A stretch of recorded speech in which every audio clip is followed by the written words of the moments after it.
Thanks for tuning in to episode 54 of the Out of Order Gun Rights Podcast. Today's sponsor is NagYourRep.com, where you can annoy an anti-gunner, embrace your inner gun nut, and do your part to defend the second by regularly, consistently, and automatically reminding your elected representatives to defend the Second Amendment. The guide is free, the tools are free, so head over to www.nagyourrep.com, enter your email, you'll be added to the Out of Order Gun Rights Podcast email list, and you'll get the free guide. Today's guest is Lloyd Bailey, host of the Armed Lutheran podcast, and now here's Lloyd. Lloyd Bailey, welcome to the show. Hey, thanks for having me. I appreciate it. Oh, my pleasure. So, Lloyd, you have the Armed Lutheran podcast. Would you tell us a little about that? Sure. I started, as a Christian, I started considering the questions surrounding, the ethical questions surrounding gun ownership and self-defense. I don't know, back in the mid-2000s, late 2000s, and about 2012, I got serious about studying and reading up on it, and decided I would share some of what I was finding in a blog that was called the Armed Lutheran. And I guess the motivation was, if you go out on the internet and you look for any information about pretty much anything, you're going to find lots of information that's not very helpful, confusing, contradictory, incorrect. And so I wanted to counter some of that. So I started writing about the issues from a Christian perspective in 2012. And then in 2016, I decided to launch Armed Lutheran Radio, my podcast.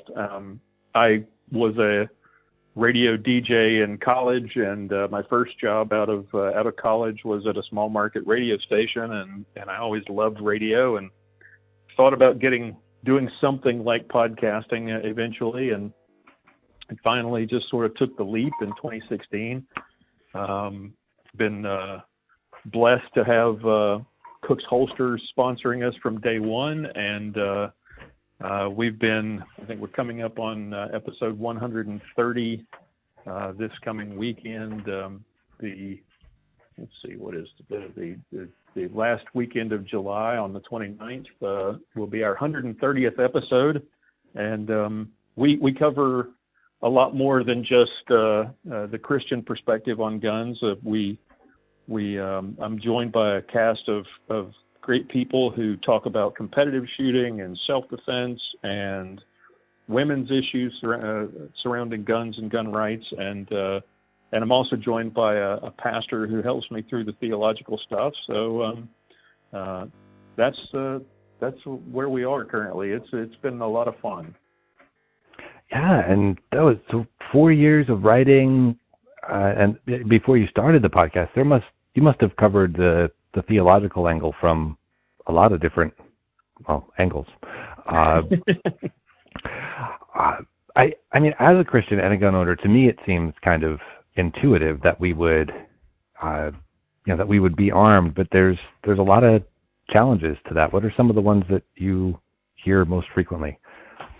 The biggest thing that we run into, and we have a segment on our show called Clinging to God and Guns. We started about episode 5, and the pastor and I, Pastor John Bennett, we get together and we take an article or a video and we dissect it. And if it's an article that's taking Scripture and trying to push a position in the gun rights debate one way or the other, typically it's anti-gun, but every now and then we find some bad misinterpretation of Scripture on the pro-gun side as well. The biggest challenge is, I think, the misunderstanding of some of the Jesus's teachings on peace, and the turn the other cheek verse from Matthew is a pretty common problem that we run into, one that is trotted out just about every time. And the verse about not resisting evil, and so there's in modern American sort of progressive Christianity, there is this idea that we as Christians are supposed to be passive and we're supposed to be peaceful, and no matter what happens, that if that we take that turn the other cheek verse to mean that, if somebody comes to your door and decides they want to rob you and rape your family, then you should just let them, or you should not oppose them in any way that might lead to their death. And to me, that just doesn't make sense. And like you said, it seems intuitive, and I always thought it was intuitive. And I did what led me to all of this was, reading all these different theologians and pastors and speakers and different articles that suggested that no, you shouldn't be doing this. It's just the wrong thing to do if you're a Christian to have a gun for self-defense. And I wanted to counter that idea, because to me, the idea of giving up your life, of allowing someone to commit heinous acts of evil, murder and rape, is just as bad as committing a murder yourself. And in fact, if you read Luther's words on in his explanation of the fifth commandment, "Thou shalt not murder," the way we look at this, or we should look at this as Christians, is not just that you shouldn't kill other people, not just that you shouldn't harm someone, but you also shouldn't allow your neighbor to be harmed. So you have an obligation to love your neighbor and protect them in any way possible, if it's possible for you to do it. So the way Luther puts it, it's as if you were to see someone, in deep water about to drown, and you could save them, but you didn't go out and save them. You're just as guilty as if you had murdered them yourself. So if you have the ability to protect someone, you should do it, and that's an act of Christian love. Oh. And so I read that you made a switch, that you started out as was it Episcopalian and converted to Lutheran? Oh, Methodist. Okay. And is it so? What about the Methodist faith was it that it was anti-gun, or? It wasn't just the anti-gun stuff that led me to change. The modern, really most of the modern evangelical churches in America are progressive left. They tend to be not just anti-gun, but they focus on things like gay rights. They focus on things like environmentalism and immigrant rights and just social justice, essentially. The modern American church has become a social justice church, and where the progressive politics really overrides the theology. So instead of preaching Christ and Him crucified for our sins, we're preaching that as a good Christian, you're supposed to support gun control. You're supposed to support climate policies that are, green policies. You're supposed to support the illegal immigrant. You're supposed to support gay rights. You're supposed to support all these things that I think are in many ways anathema or have absolutely nothing to do with the gospel. And so they've gotten away from preaching Christ's words to preaching the left's political ideology and then sprinkling a little Jesus on it to make themselves feel better about it. So if you were to meet someone that is in a Christian church, they're pro-gun, but they're feeling anti-gun pressure, what advice would you have for them? Well, the first thing you've got to realize is that not only is the Bible, not only is Christianity not anti-gun, but it's not necessarily pro-gun either. The idea that, and we've heard this a time or two from the pro-gun side, the suggestion that you have to arm yourself. And really, the Bible we call it adiaphora. It is neither commanded nor forbidden. So it's left to the freedom of the Christian to decide whether or not owning a gun or carrying a gun is something that you want to do. If your church is anti-gun and you're pro-gun, it really depends on your situation. If that's the only thing that is a problem for you with the church's teaching, I wouldn't necessarily encourage you to leave. I would encourage you to talk to people in the church about the issue and try to educate. Usually you've probably seen it. The majority of the people on the anti-gun side don't know a whole lot about guns, right? So that's the same in church. I mean, and we were talking about this yesterday, recording a segment for my show.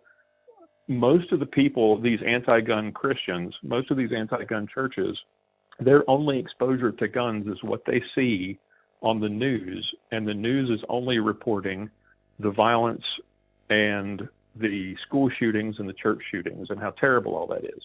And they see the violence in movies and television shows and in the news, and that's their frame of reference when it comes to guns. So if the people in your church are anti-gun, or if they have some misunderstandings about guns, then be that person that helps them understand the truth about it. Try to be like my church back in North Carolina. We weren't anti-gun, but there were a lot of people who didn't know a lot about it. So I turned out to be the sort of the gun guy at my church. And so people would come to me with questions. And ultimately we ended up with a shooting club, and we had, a seminar at my church about gun laws and about how to buy guns and the theological positions around arguments on around guns. Be the person who can present a positive face for gun culture. Now, if your church is violently or vehemently opposed to guns to the point that you feel uncomfortable being there, then I would suggest looking somewhere else. And most of the time, the other thing that's interesting is that most of the churches you'll find at the local levels, the local congregations are, in many cases, can be more conservative than the national church itself. Like the United Methodist Church, for example, that I left, we had a very conservative group of members of our congregation. It was, you wouldn't find a lot of people, waving a rainbow flag or banning, or calling for the ban of guns at my church. But every dollar you put in the plate is going to the national organization, to the headquarters, and that organization is very much anti-gun. So there's a division there that you have to recognize too, that while it may seem that your local church is very conservative, you've got to understand that when you put money in the plate, you're supporting the national headquarters that is very much against your right to own a firearm. And it can be hard. I met a wonderful lady who at the Gun Rights Policy Conference last year who was heartbroken because she grew up in a church, and the church gradually changed and became more and more liberal and became very much anti-gun. And she felt unsafe and out of place. And it grieved her because her family was in that church, her friends were in that church, and she just felt uncomfortable. And ultimately she had to leave. And that's unfortunate, but sometimes that's the what you have to do, because if the church that you're attending is wrong about that particular issue, and I think any church that pushes a position in the gun rights debate one way or another is wrong, then they're going to be wrong in other places. And so you're probably not in a good place. You probably need to think about moving on. Sure. Do you have ideas on how, if the local groups are remaining conservative, how the national group changes? Well, most of those churches are for example, in the Methodist Church, you're going to find big city churches are typically going to be left, are going to be progressive. And it's the small rural congregations that tend to cling to their sort of traditional values. And so it's the urban churches that tend to get behind these anti-gun movements. It's, for example, a few weeks ago, I don't know whether you remember that there was a ballot initiative going on in Oregon, and they were trying to get an issue on the ballot for November that would have, if passed by the voters, would have banned semi-automatic firearms as entirely, not just banned them for sale or a future purchase, but confiscation, the whole 9 yards. And it was churches like it was Methodist churches, it was Lutheran churches. There are several different flavors and denominations of Lutheran, and some Jewish synagogues who were behind that petition, that ballot initiative. And it tends to be that the bigger the city, the bigger the church, you tend to get more of these sort of liberal ideas. And so I don't know, and a lot of people who are in these smaller congregations, where the congregations are traditional and they're conservative, they have a hard time considering moving, especially if they spent their whole lives in those churches. So they overlook the changes that go on, and it's not overnight. It's years of just incremental change, and eventually the national headquarters is way separated from the values of the local congregations, especially the rural ones, and the people in those churches, in large measure, they don't have the, I hate to say courage, to move on, to make a change to another church. This is my church. I'm comfortable here. I'm not happy where part of my money is going, but this is my church, kind of thing. So they sort of turn a blind eye to what the national HQ does, and it's just a matter of like I said, it's an incremental change driven by the large churches in the big cities. As those churches become more progressive, they sort of leave the smaller rural churches behind. But those rural churches don't. It takes something monumental in a lot of cases for the smaller churches to say, that's it, I've had it, we're breaking from the national church. We've seen that in the Lutheran Church several times, where the Evangelical Lutheran Church in America, the ELCA, which is very, very liberal, barely even Lutheran, in my opinion. And they began ordaining not just women, but began ordaining openly homosexual pastors. And so that caused enough of a rift that churches, smaller rural churches, said, "That's it, I'm done, I'm leaving," and a large percentage of them left. But you don't. I mean, it takes something really big and fractious like that for that to happen. And most of the time, the smaller churches just keep on trucking along because everything's cool at my church. We're preaching the right thing.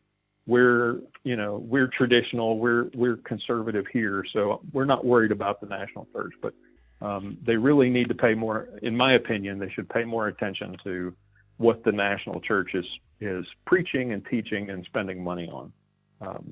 But unfortunately, too many people are comfortable in their home congregations to do something about it. And you mentioned that you had some other segments on the show as well. What other types of things do you cover? Well, the first thing I decided when I first started the blog, or the podcast rather, when I was planning the podcast out, I thought it would be sort of an audio commentary, an audio version of the blog. And the more I thought about it, the more I thought how incredibly boring that would be to listen to me for an hour or 30 minutes. So I reached out to a friend of mine who is a master class competitive shooter in both IDPA and USPSA, International Defensive Pistol Association, and United States Practical Shooting Association, I think. He's just a great shooter, great guy.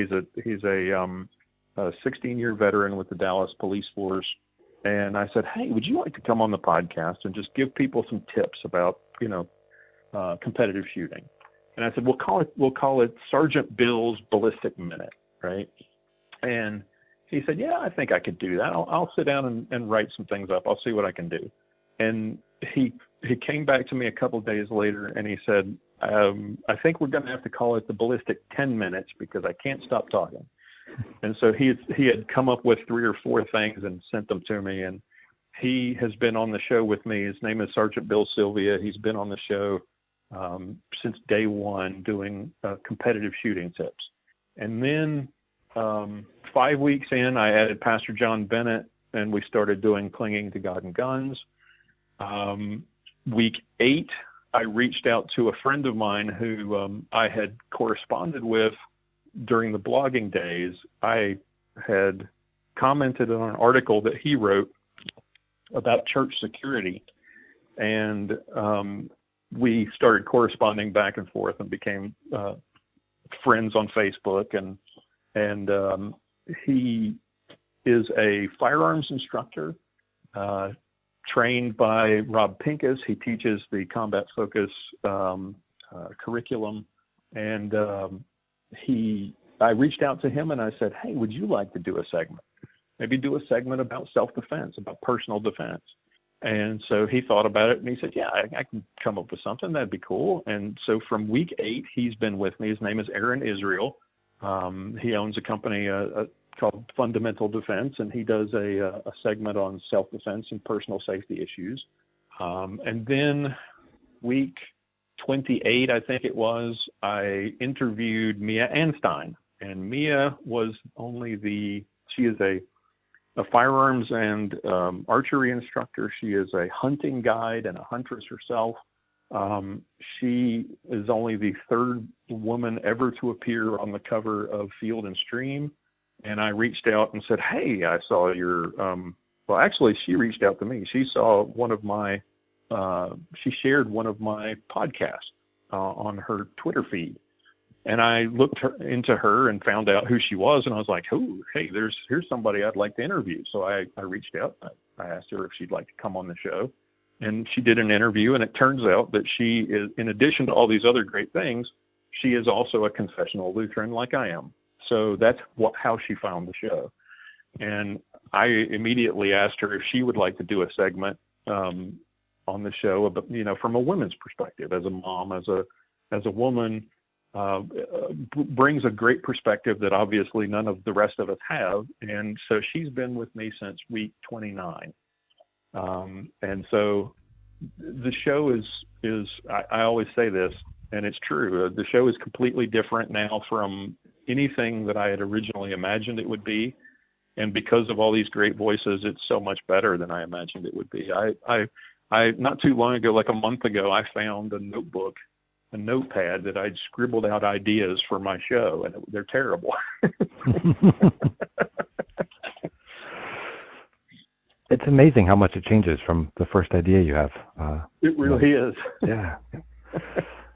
All right. Well, I always ask my guests if there are any books they recommend that all gun owners should read, either about firearms or liberty or religion. Or yeah, absolutely. When I was, I mentioned that I was the gun guy at my church, and people were talking about, they would ask me about getting a gun for home defense or concealed carry, and I recommended, there were 2 books that I always recommended to them.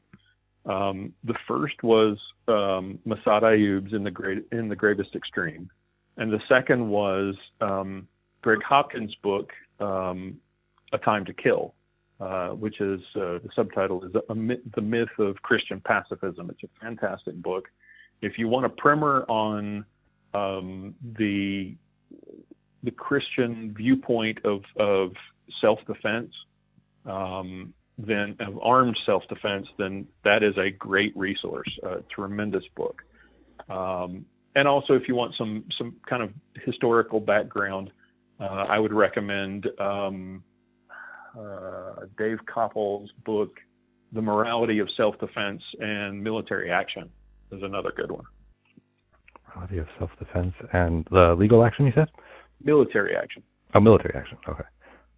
Because there was for a long time there was the question of whether or not a Christian could, because Christians are supposed to be pacifists, can a Christian, serve as a guard, as a policeman, as a soldier, and so theologians over the years have struggled with that question, and Koppel's book is excellent, answers all those questions in a very thoughtful way. Thank you. And where can people find you online? They can check out the website. It's armedlutheran.us. They can also go to armedlutheran.com. It'll take them to the same site. They can find us on Facebook. I don't mess with Twitter much except just to share my podcast releases. They can also check us out at Patreon. We have a member site there. But the best place and they can find the show pretty much anywhere great podcasts are found. Apple Podcasts, Google Podcasts, TuneIn, Stitcher, iHeartRadio. Look us up, you'll find us. All right, great. And does it come out on a schedule? It's out every week.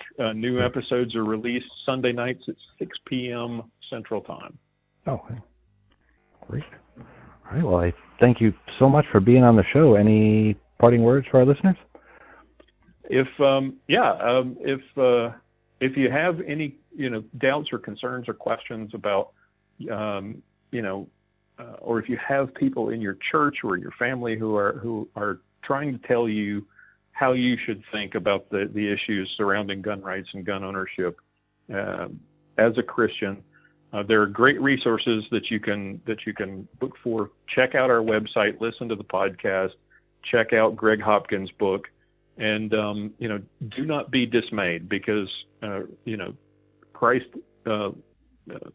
died for your sins. He left all this stuff to the freedom of the Christian. He doesn't expect you to lay down and die at the hands of a home invader or a mugger or a rapist. Don't listen to those who would try to convince you one way or another that the Bible either commands or forbids your ownership of a firearm. Your life is a gift from God. You have a responsibility to take care of your family, your spouse. That is a responsibility that God has given you. So don't be dismayed. At times it looks like the church and maybe your friends or your family might be against you, but be strong in the faith and remember that God values your life. You should too.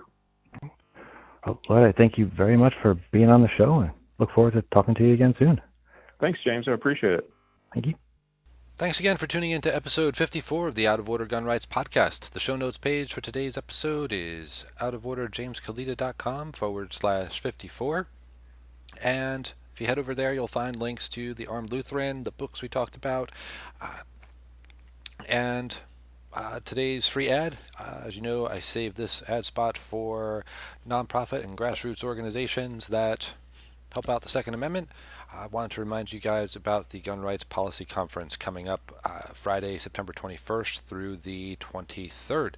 So if you head over to saf.org, you'll find a place where you can register. And this is Out of Order James Kalita. We'll see you next time.